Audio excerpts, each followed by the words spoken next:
Hello, I'm Nevada Drew, and this is another Bits and Pieces video. Pokemon is one of those franchise names that are seemingly everywhere. The mainline games have been around forever, and in recent years Pokemon Go set the world on fire.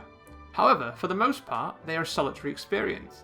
You collect your little band of monsters, train them up, and perhaps occasionally battle another player. Admittedly, Pokemon Go is more social, since you can battle gyms and take on raids with other players. But you still have your own game with your own Pokemon.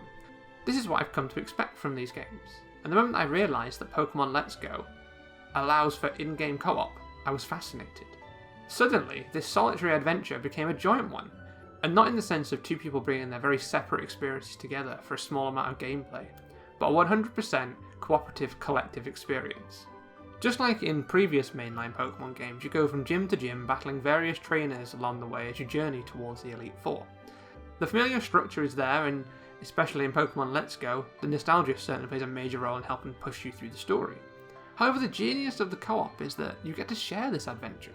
You get to decide together which Pokemon to level up, which become your favourites, which fossil to take, and how to solve a puzzle, and literally anything else. The addition of co-op transforms a somewhat dull and repetitious Pokemon story mode into something far more enjoyable. You aren't merely battling another trainer, you're working with your partner to overcome something together. If you do what I did and split your team of 6 down the middle so each player has their own 3 Pokemon, you still get a sense of ownership. This sense of ownership and camaraderie means that when someone does something cool, like get a critical hit, when you really need it, or finally get that Mega Evolution, you've got somebody to share these moments with. While a lot of this can happen via chats or playing in the same room as a friend, it's a long shot from the same feeling you get out of a joint game. This is because in Pokemon Let's Go, you are a team. You win together, you lose together, you grow together. It means that when you finally overcome the Elite Four and finish your journey, you get to celebrate together.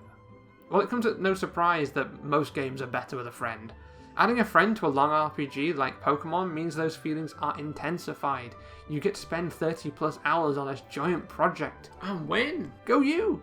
Even better if you're introducing Pokemon to a younger audience or somebody not familiar with the franchise, then Pokemon Let's Go lets you tag along on this experience. You get to enjoy them enjoying their first mainline Pokemon game, the thrills of hitting that 3rd evolution or catching a rare Pokemon. You get to see that experience you had all those years ago on somebody new, and it is fantastic.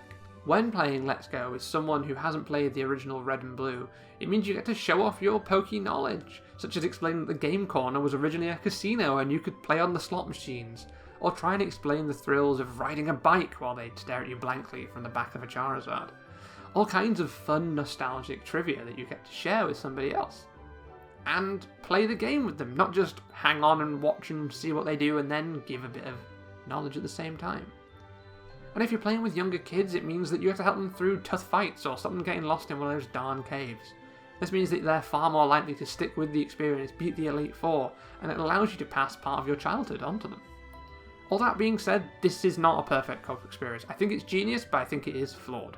Playing through the entire game in co-op means that almost every fight is easy, because all of them are 2 versus 1, barring a couple of doubles matches where your co-op friend can't even take part. This means you're going to easily dominate all competition, and it's not going to feel like a challenge, even a little bit. Well, I think this is a concession that helps ensure nobody gets stuck and means the game itself never needs to change between a solo and co-op mode. Having all the fights be doubles when in co-op would have been so much better. On top of that, the second player can't interact with anything. This led to them being known as the imaginary friend through my playthrough. And it means that they can't start trainer battles, encounter Pokemon, pick up items, talk to people, ride Pokemon, featuring cutscenes, or basically anything that would make you believe that they were, in fact, real. While I think that all of this is annoying and having those features would definitely improve the co-op experience, it doesn't diminish the fact that you're still going on a fully fledged Pokemon adventure with another person. Thank you for watching this video. If you've liked it, then do head over to bitsandpieces.games, or maybe check out another other videos, perhaps something about Red Dead Redemption 2, or the wonderful game that is Echo that nobody ever seems to talk about. Thank you again, and goodbye.